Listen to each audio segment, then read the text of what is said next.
Hi guys, welcome back to Rev Solutions. So this video is my final video on the 2021 Honda Africa Twin 1100 DCT. This has been an amazing opportunity to own this bike for a week, take it around Wales. What I'm going to do now is just give you my final thoughts on this motorcycle, what I'd like about the bike, what I could improve about the bike, and we're going to be riding back to Crescent Honda to drop it off. So let's get on the bike and I'll run you through it. Now the way I have managed to get on this bike, which is just effortless, is stand on the near side peg, up onto the bike and sit down, nice and easy. Turn the ignition on. Now before we start, what I'm going to say is if you do own this bike, use the handbrake. Literally you just squeeze the lever in, you flick that switch forward and it's activated. Easy as that. We don't want the horn. Okay, so we're going to start the bike. Very simple. I'm just going to quickly run you through some of the modes. So we've got user 2, user 1 and user 2 are fully customizable. You can set your power, your engine braking, your traction control, your ABS if you want it on or off. You use it all through the actual controls down here. It is a touchscreen display, so you can use the touchscreen. I prefer to use this though. Let's just go through what modes we've got. So we got touring mode, which is the gold display. Honda have got gold, bronze and silver. Gold display gives you a lot of information. You got a quarter of your power, 2/3 of your engine braking, full traction control. G, I'm not too sure what G is. I'll put that now on the screen to let you know what G is.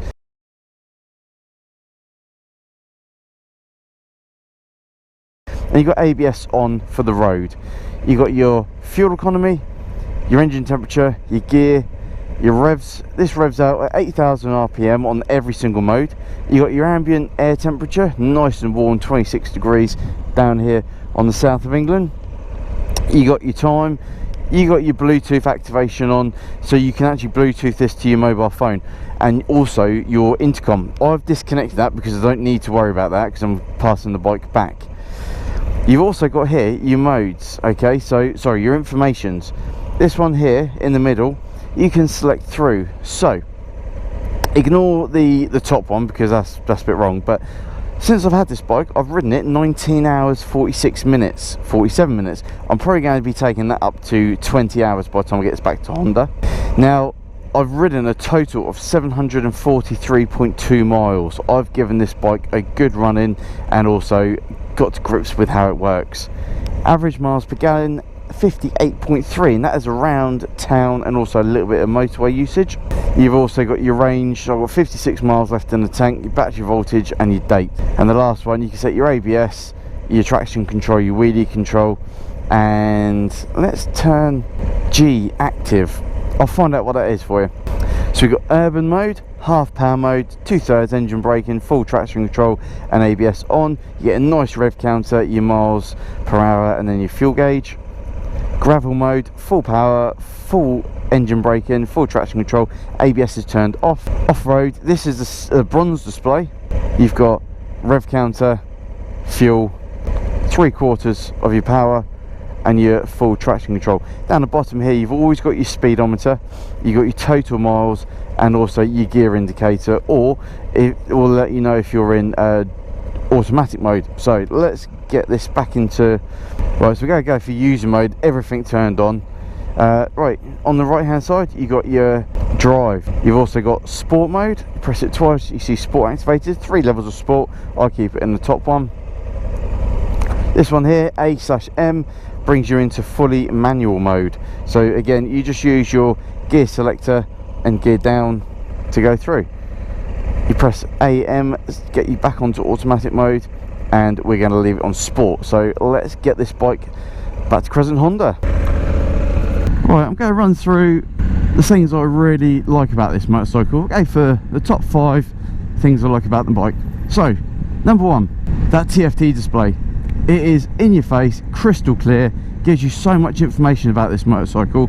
Honda have done really well with that. It can also flick between dark and light, which is on light at the moment. As soon as it gets dark it dims the screen down and it will flip it over to nighttime mode. I've only had that happen once, but it is nice to know that when it is dark it's not going to be glaring you in the face. Second thing I like about this motorcycle, the design.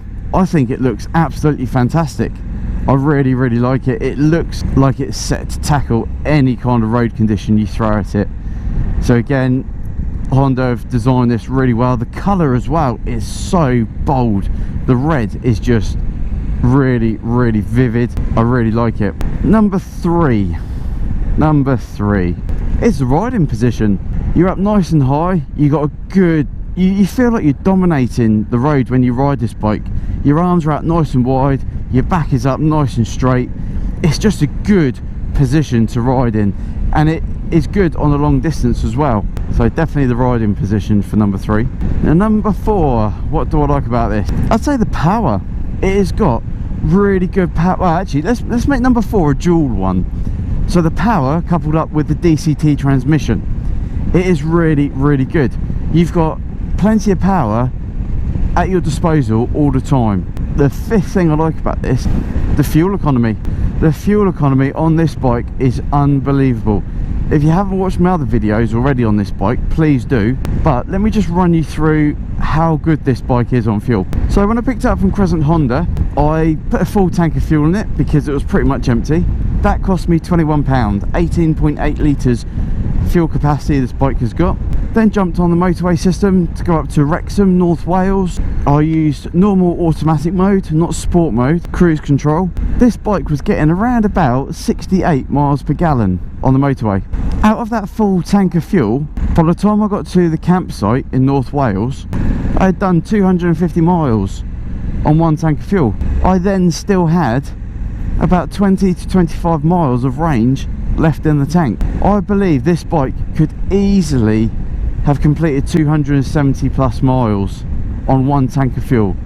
That is phenomenal, unbelievable for a tank of fuel. So if you're looking for a long distance ride and you're concerned about fuel, how much you're spending, definitely look at the Honda Africa Twin. Now the total miles I've done, like I've just showed you, is 744.8 miles so far. I've only put £70 worth of fuel in, just under. I think it was about £67 something. So under £70 worth of fuel for 750-ish miles. That is amazing. So they're the top 5 things I like about this bike off the top of my head. Now I'm going to run you through the 5 things that I think could be improved on this bike. Now these aren't to say that the bike is bad as it is. This is the entry level one, don't forget. But these are 5 things that I would personally improve. Number 1, the windscreen. I would put a bigger touring style windscreen on this motorcycle. It is in desperate need, I feel, of a bigger windscreen. That windscreen gets replaced with a big one, boom, you've got amazing wind protection. However, that is an optional extra, so that is something that can be rectified nice and easy. The second thing I would improve about this motorcycle, it needs to come standard with heated grip. It's got cruise control as standard, big thumbs up there, but heated grips, that should be standard. Again, optional extra, that can be rectified, so that's no big issue. The third thing I would improve about this motorcycle, it's an adventure bike, therefore you're going to be taking luggage on the bike. However, the standard model, which this is, doesn't come with any sort of luggage capability. I think the Africa Twin should come as standard with a pannier or a top box bracket. Again, that is an optional extra, it can be rectified, not a problem. So far they are my 3 main things that I would replace or change about this bike. Number 4, have a centre stand as standard. I would bring this bike out of factory with a centre stand. Again, it would just make life a lot easier when you're tinkering around with the bike, giving it a good clean. And let's face it, you have the potential to take this bike off-road, so you'd want the centre stand to get that rear wheel up in the air, give it a good clean, scrub the bike down. But again, that is an optional extra, that can be rectified. The last thing I would change about the Honda Africa Twin, I would have the bike compatible with Android devices. This bike is only compatible with Apple CarPlay. That's great if you have an iPhone. I've never owned an iPhone, and personally I don't ever want to own an iPhone. It just kind of limits who can use this bike to its full capability. Honda, just put a dual interface for Apple and Android. Then I could use all the functions and all the features of this display, and so can many other thousands of people around the world. They are the only 5 things I can think of, having ridden this bike for a week, that I would change, and that is really good. I think this bike is amazing. I really genuinely do. It's got a lot of potential. Now, if you were to buy this bike, forget the Adventure, this entry level one, spec it out with as many optional extras as you can: crash bars, spotlights, heated grips, center stand, panniers, top boxes, you name it. You go to town, you are going to have one awesome motorcycle. Now let me talk to you about the DCT transmission for a moment. The DCT transmission is amazing.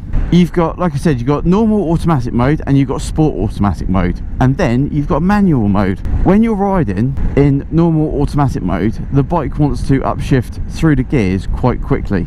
It wants to go to 6th gear.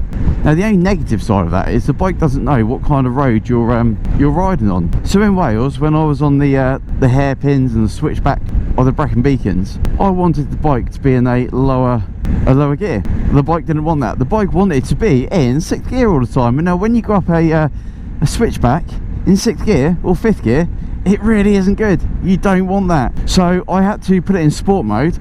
Now sport mode is really good. It lets you hang the gears out a lot longer, but again, every now and again it just wanted to jump up a gear, so pop it into manual mode. Fully, completely at your disposal, all the gears. Whenever you want them, you hit down, it goes down, you hit up, it goes up. That is how I overcome my issue with the automatic gearbox. But when you're on a long ride on the motorway and you're sitting there on cruise control, just riding in a straight line, put it on automatic mode, not sport, just automatic, and wow, the mileage you get out of this machine is amazing. It really is. That is the majority of the time. That is pretty much the only time I would really use the fully automatic mode. I'm using it at the moment because I'm not doing anything excessive. I'm just bimbling behind this this Ford Transit, taking it nice and slow.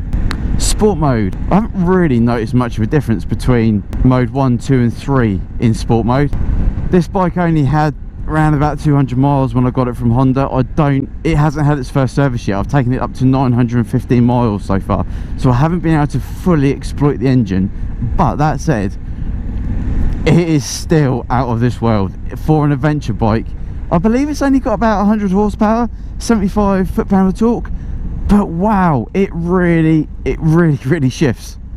So once this bike has had its first service and all the oil is scrubbed out nice and clean, you put it in sport mode or even just manual mode.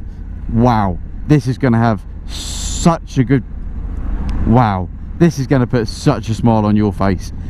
And when you are in manual mode, let's go into manual mode now. Right, I'm in 2nd gear on manual mode. So all the gear changes you see on this screen will be me changing gear, not the bike. So I'm just about to shift up now. There we go, 3rd gear, nice and easy. Pop it into 4th, boom. Let's go down to 3rd. That is just as quicker than using your foot and the clutch on a traditional motorbike. So Honda have really hit the nail on the head with this motorcycle's gearbox. The ride comfort is amazing. The seat is really comfy. When you're on the bike for probably about an hour and a half, that's when I've thought, you know what, I want to just get off the bike, give it a good stretch, and give my body a rest. But up to that about an hour and a half, no problem whatsoever. The bike is amazing. It really does well. If I knew I was going to be taking this bike on a long journey around Europe, around the UK, I would without a doubt invest in a comfier seat. But for every general day usage, this seat is absolutely fine. No problems at all with it. You can adjust it into 2 positions, a lower and a higher. So if you do find that the low seat, which this is, it's just a little bit too low, you can pop it up again. But for me, 5'7", the seating position on this bike, spot on. Getting on and off the bike, I just stand up on the foot pegs, swing my leg over onto the near side of the bike, still stand on that left peg, and then step down. It saves having to lug your leg right up and over the top of the bike. Just keeps it nice and easy. Also, when you've got panniers, I took soft panniers on this bike, so I don't own a set of panniers to fit the Africa Twin.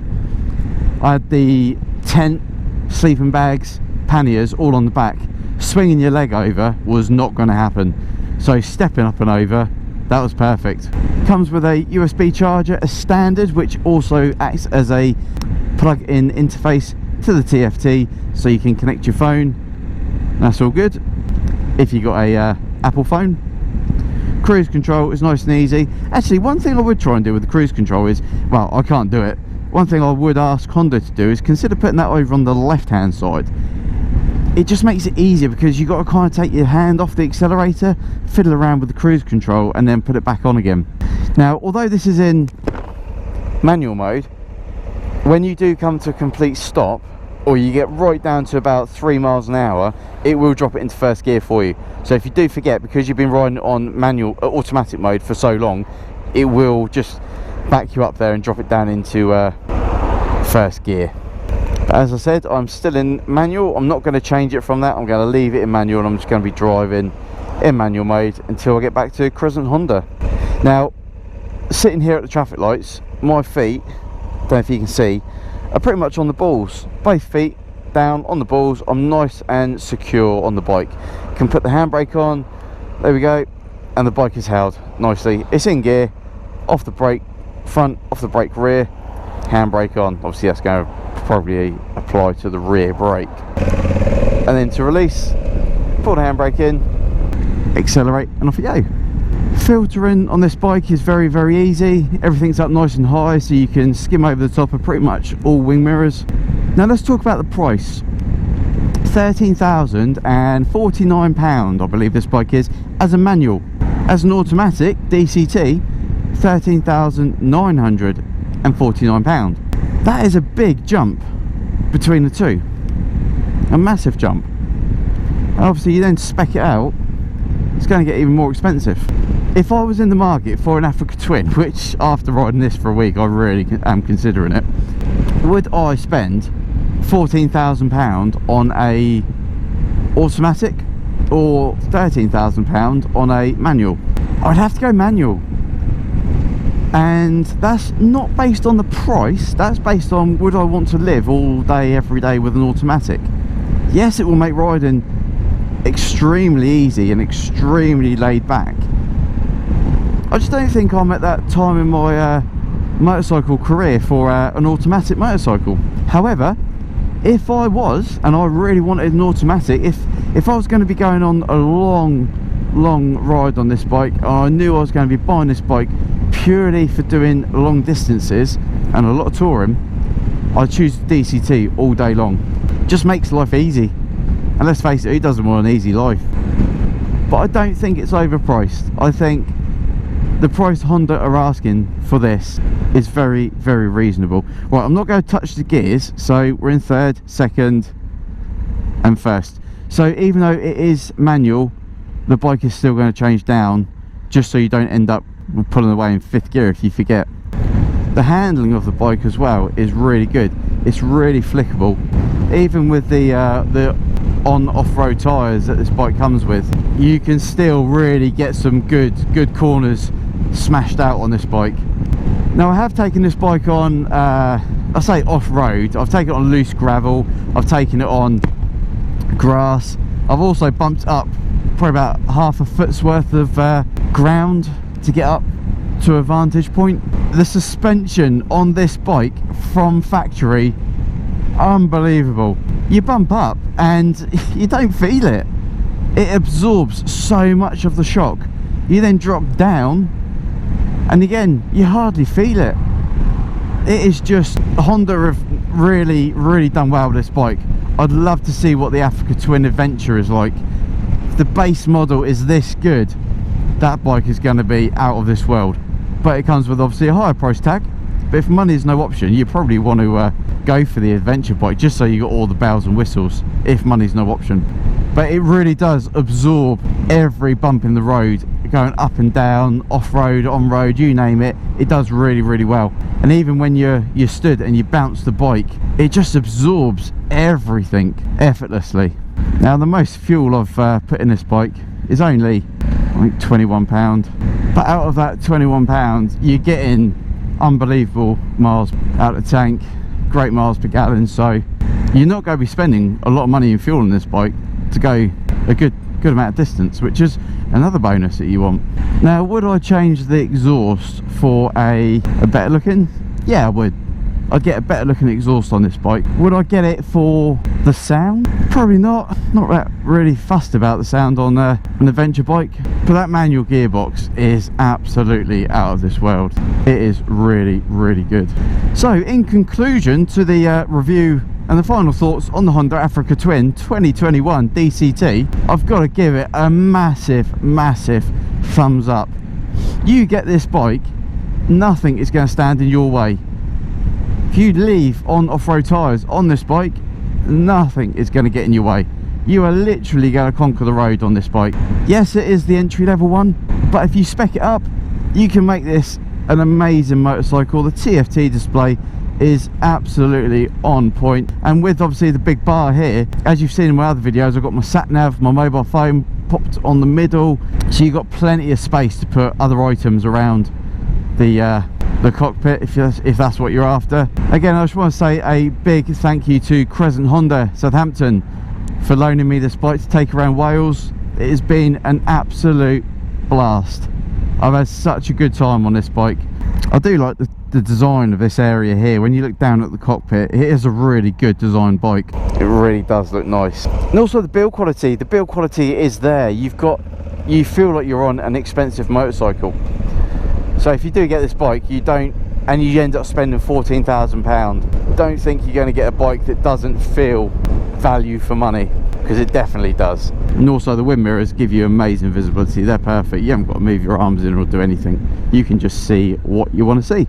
Into Crescent Honda, bringing the bike back after a fantastic week using it.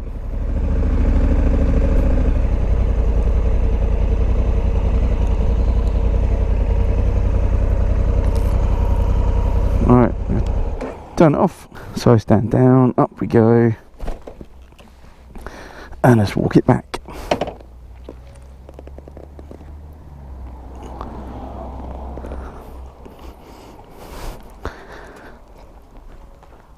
Handbrake on. So I stand down, ignition off. There we go. So thank you for watching this edition of Rev Solutions, my final thoughts and final review on the 2021 Honda Africa Twin DCT. Please hit the subscribe button, press the bell to be notified every time we upload a new video, and until next time, ride safe and I'll see you soon.